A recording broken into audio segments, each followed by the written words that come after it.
immigration crackdown in North Carolina's largest city. Customs and Border Patrol have arrested dozens of people in Charlotte. It's now the latest city targeted by the Department of Homeland Security's immigration operations.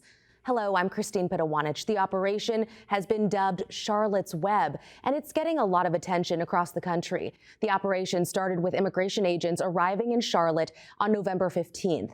In just the first 2 days, Customs and Border Patrol said it had arrested more than 130 people. For a lot of people there, things are tense.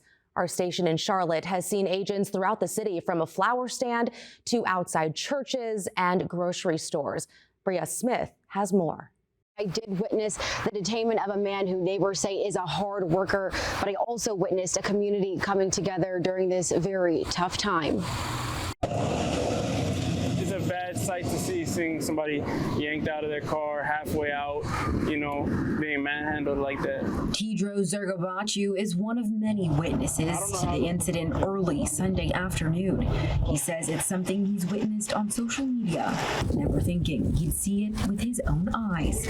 They were treating him like less than an animal, because you would treat a dog with more, compassion than that, even one that's acting aggressively. But this guy was acting very calm. He's a human. Along Milton Road, the community seeing the impacts firsthand, watching a man be torn away from not only his vehicle, but family. They're proud to just take people away from families. And this is as I said, we do a lot of stuff that they don't want to do. Giancarlos Hernandez understands that criminals should be arrested, but questions if only criminals are being detained. They're just working. We immigrants do a lot of work that people from here don't want to do. We do a lot of hard work that they don't want to do. They just take people wherever they find. Pastor Alejandro Montes of Casa Viva Church says his congregation shares the fears of what could happen to them. And our church statement that we share with the congregation is, number one, faith and wisdom.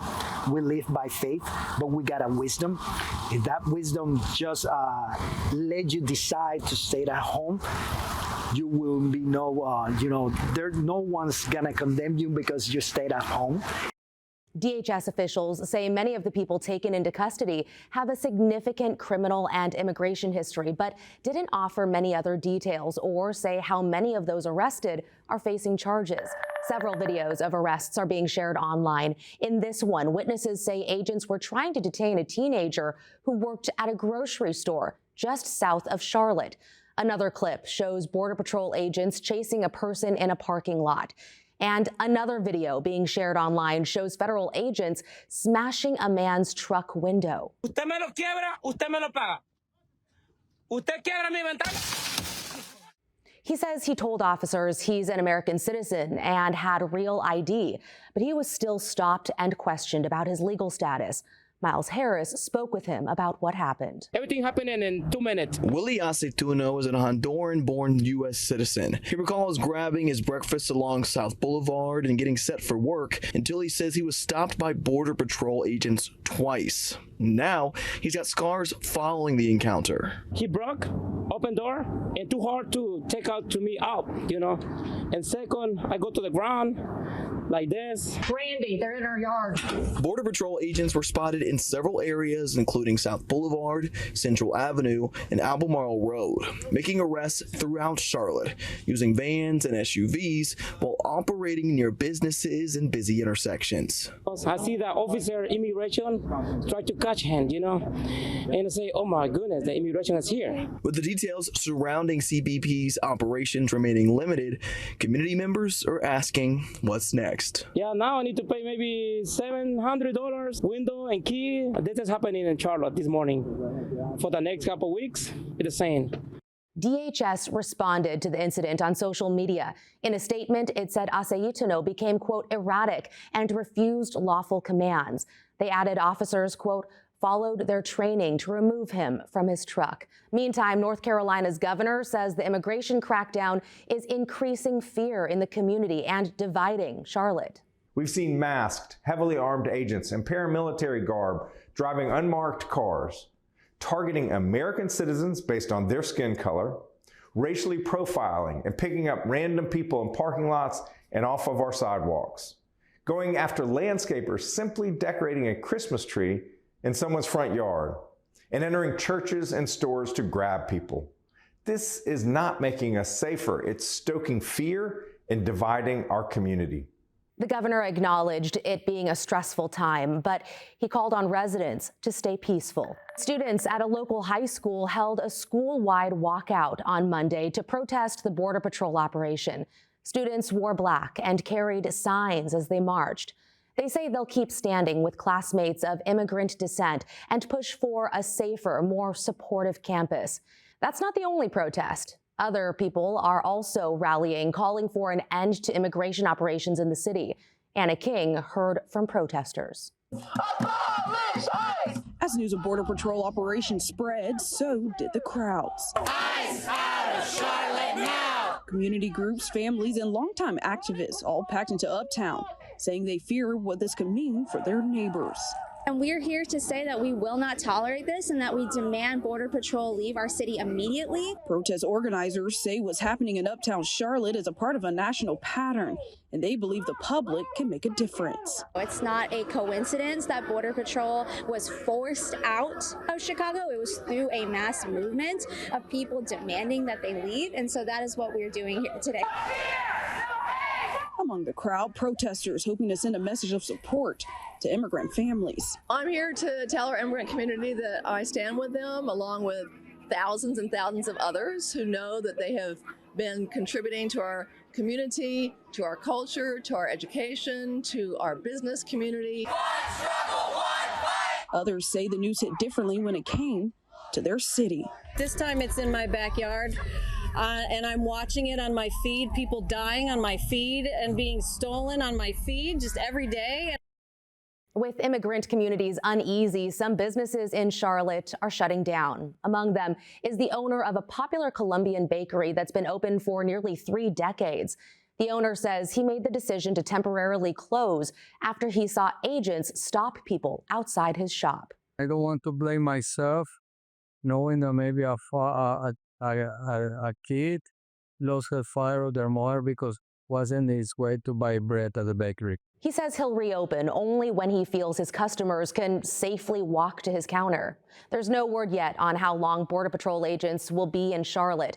This immigration sweep comes on the heels of similar operations in Los Angeles and Chicago. It's all part of President Trump's mass deportation efforts that have sent military and immigration agents into Democratic-run cities. DHS says it's focusing on Charlotte because of so-called sanctuary policies that limit cooperation between local authorities and immigration agents. The Trump administration has also pointed to the deadly stabbing of a Ukrainian refugee on a Charlotte light rail train this summer. They argue Democratic-led cities are failing to protect residents. Meanwhile, some local leaders say enforcement isn't needed. Charlotte police say violent crime has dropped by 20% in the first 9 months of the year. That's compared to the same period last year. Charlotte and its suburbs in Mecklenburg County continue to be among the nation's fastest growing regions. Much of it has been driven by international migration. The city alone is home to about 950,000 people, including roughly 150,000 who are foreign-born. Coming up after the break, we check in on other federal operations across the country, including in Chicago and Portland, Oregon.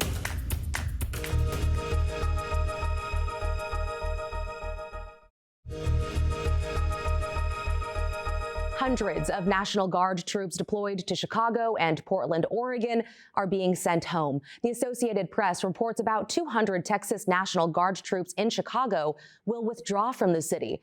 200 California National Guard troops deployed to Oregon will also be sent home. Some troops will stay in the area to train, but they'll stay off the streets for now as court battles play out. So far, courts have blocked the Guard from operating in both Chicago and Portland.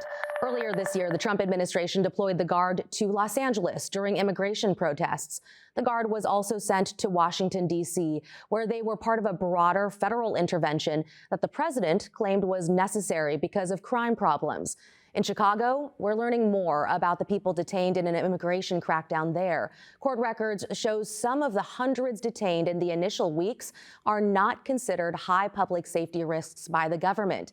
Nate Morabito breaks it down. The list shows only 16 names highlighted in red, given a designation by ICE as being a high public safety risk due to past arrests, convictions, or national security fears. The vast majority of the 600-plus people named, all arrested before October 7th, are considered by the government either low or medium risk. This had nothing to do with criminal justice enforcement or nor public safety. That's what Mark Fleming with the National Immigrant Justice Center told me earlier today. The organization is among those involved with the lawsuit in Chicago, keeping a close watch on what's playing out here in Charlotte. This has been the playbook from day one. They have been demonizing immigrants as the worst of the worst, and the reality is quite the opposite.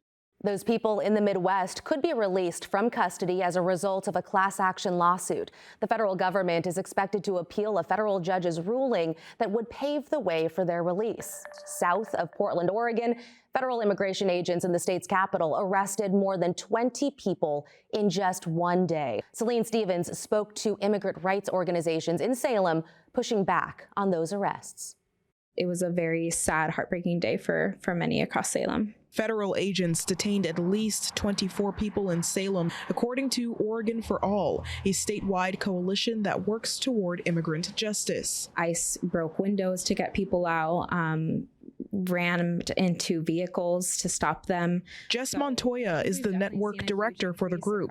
She says there were multiple detainments around the city, one involving a van filled with people on their way to work. In the van, there was at least 9 farm workers that were headed on the way to work, and all of them were taken. Oregon for All is tracking ICE activity and trying to help those impacted. In the month alone of November, prior to having these 24 detentions that were reported in Salem, we knew that we were already at 112 that had been detained just in this month alone. I think that we need to keep amplifying what's happening. Salem residents noticing the uptick. All throughout the weeks and days, it gets bad. I mean, you see people in vans, and you hear about it with posts from locals just posting on Instagrams or other types of social media about, people in mass detaining people, questioning people all the time. Salem police saying they were not given advance notice of federal law enforcement operations in the city, but are now aware of 2 incidents involving ICE. One involving an empty car left in the street at Portland Road and Ward Drive. It doesn't make me feel good. Like I said, there's, being a local and seeing a lot of people around, it scares people. And it doesn't seem right that families are being ripped apart from each other, and families and friends, and this is a big deal. So it doesn't make me feel good at all.